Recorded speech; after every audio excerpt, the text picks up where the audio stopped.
I want you all to think about the third word that was ever said about you, or if you were delivering, about the person you were delivering. And you can all mouth it if you want or say it out loud.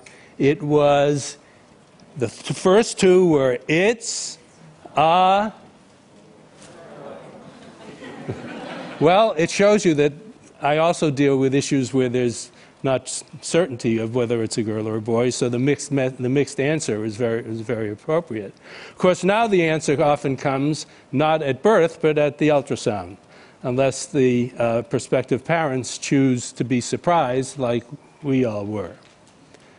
But I want you to think about what it is that leads to that statement on the third word, because the third word is a description of your sex. And by that I mean made by a description of your genitals. Now, as a pediatric endocrinologist, I used to be very, very involved, and still somewhat am, in cases in which there are mismatches in the externals or between the externals and the internals, and we literally have to figure out what is the description of your sex. But there is nothing that is definable at the time of birth that would define you. And when I talk about definition, I'm talking about your sexual orientation. We don't say, it's a gay boy, a lesbian girl. Those situations don't really define themselves more until the second decade of life. Nor do they define your gender, which is different from your anatomic sex, describes your self-concept. Do you see yourself as a male or female or somewhere in the spectrum in between? That sometimes shows up in the first decade of life, but it can be very confusing for parents because it is quite normative for children to act in a cross-gender play and way, and that in fact there are studies that show that even 80% of children who act in that fashion will not persist in wanting to be the opposite gender at the time when puberty begins. But at the time that puberty begins, that means between about age 10 to 12 in girls, 12 to 14 in boys, with breast budding or 2 to 3 times increase in the gonads in the case of genetic males. By that particular point, the child who says they are in the absolute wrong body is almost certain to be transgender and is extremely unlikely to change those feelings, no matter how anybody tries reparative therapy or any other noxious things. Now, this is relatively rare. So I had relatively little personal experience with this. And my experience was more typical only because I had an adolescent practice and I saw someone age 24, went through Harvard, genetically female, went through Harvard with 3 male roommates who knew the whole story, a registrar who always listed his name on course lists as a male name, and came to me after graduating saying, help me.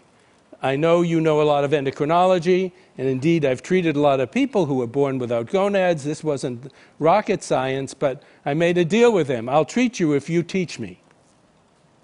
And so he did.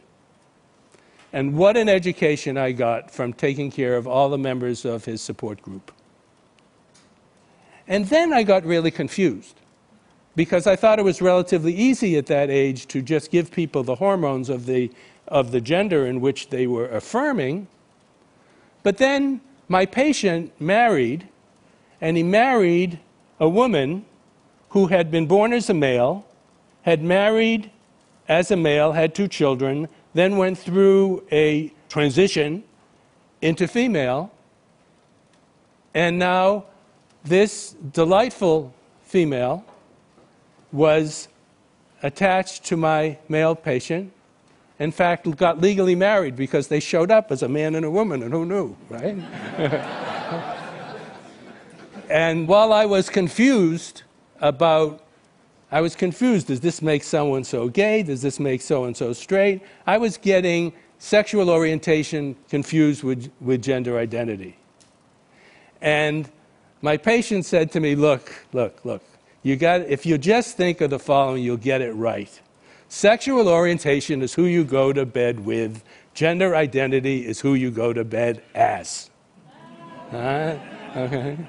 And subsequently learned from the many adults, I took care of about 200 adults, I learned from them that if I didn't peek as to who their partner was in the waiting room, I would never be able to guess better than chance whether they were gay, straight, bi, or asexual in their affirmed gender.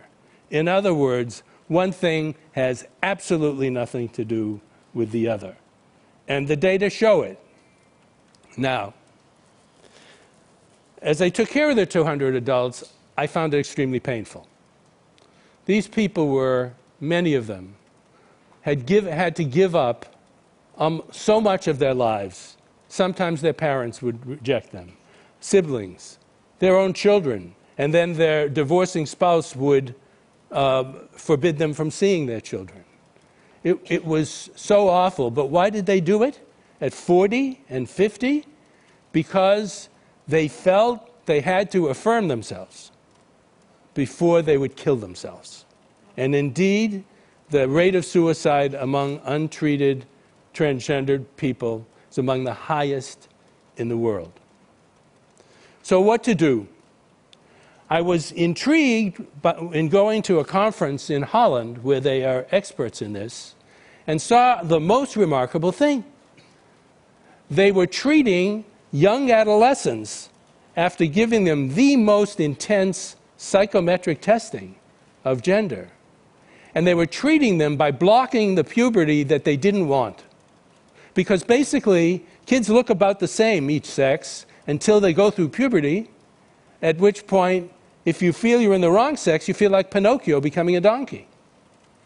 The fantasy that you had, that your body will change to be who you want it to be with puberty, actually is nullified by the puberty you get. And they fall apart. So that's why putting the puberty on hold. Why on hold? You can't just give them the opposite hormones that young. They'll end up stunted in growth. And you think you can have a meaningful conversation about the fertility effects of such treatment with a 10-year-old girl? A 12-year-old boy? So this buys time in the diagnostic process for 4 or 5 years so that they can work it out. They can have more and more testing. They can live without feeling their bodies are running away from them. And then in a program they call 12, 16, 18. Around age 12 is when they give the blocking hormones. And then at age 16, with retesting, they re-qualify to receive. Now remember, the blocking hormones are reversible. But when you give the hormones of the opposite sex, you now start spouting breasts and facial hair and voice, depending on what you're using, and those effects are permanent or require surgery to remove or electrolysis, and you can never really affect the voice. So this is serious, and this is 15, 16-year-old stuff. And then at 18, they're eligible for surgery. And while there's no good surgery for female to males genitally, the male to female surgery has fooled gynecologists. That's how good it can be.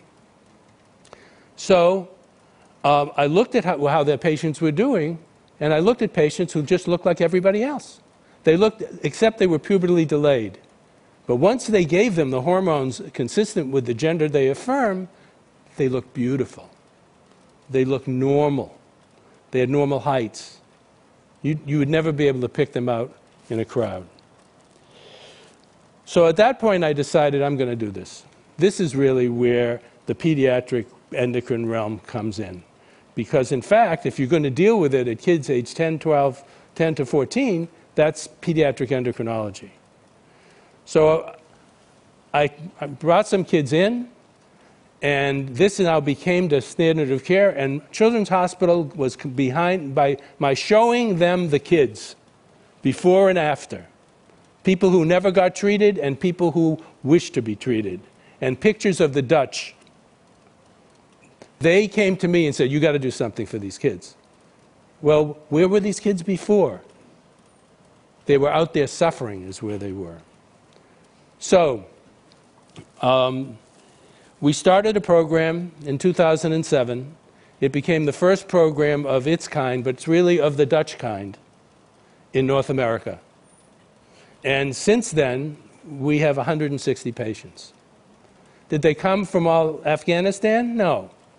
They came, 75% of them came from within 150 miles of Boston. And some came from England. Jackie had been abused in Midlands, England. She's 12 years old there. She was living as a girl, but she was being beaten up.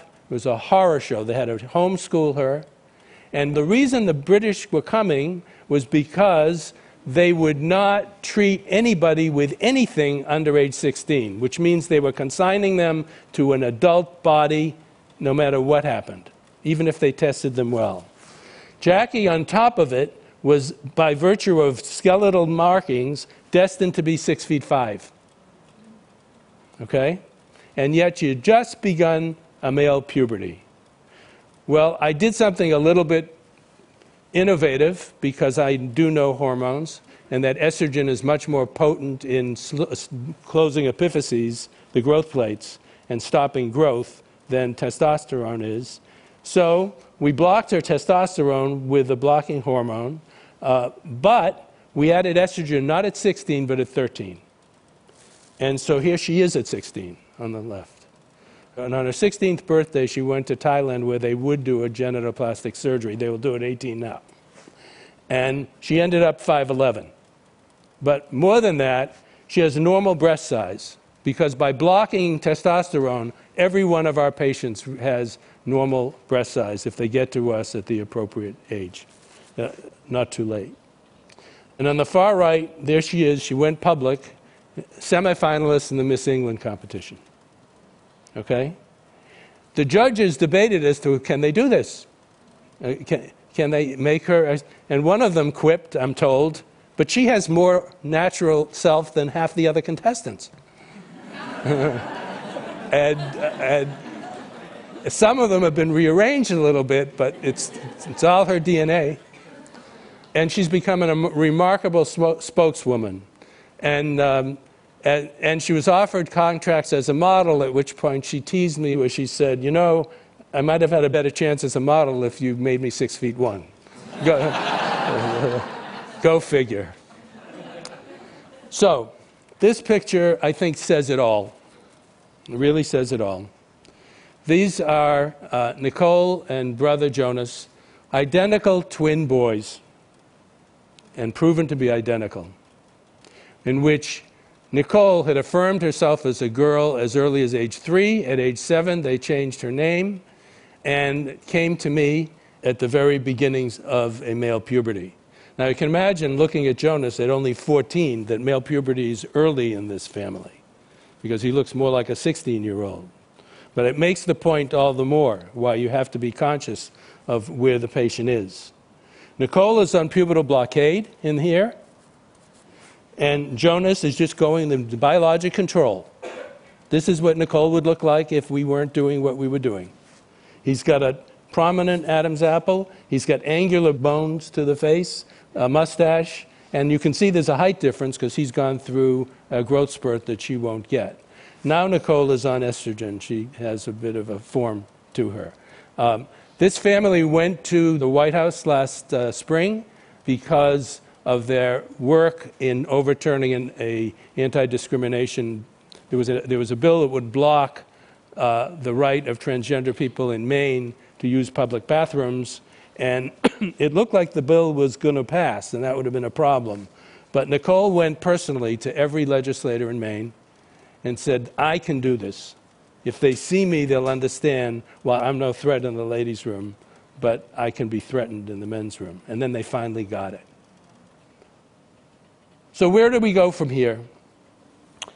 Well, we still have a ways to go in terms of anti-discrimination. There are only 17 states that have an anti-discrimination law against discrimination in housing, employment, public accommodation. Only 17 states, and 5 of them are in New England. We need less expensive drugs.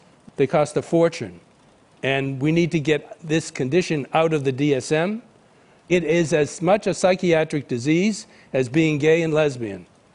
And that went out the window in 1973, and the whole world changed. And this isn't going to break anybody's budget. This is not that common.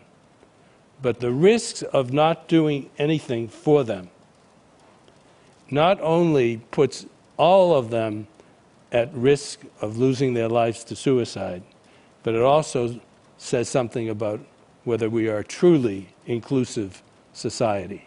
Thank you.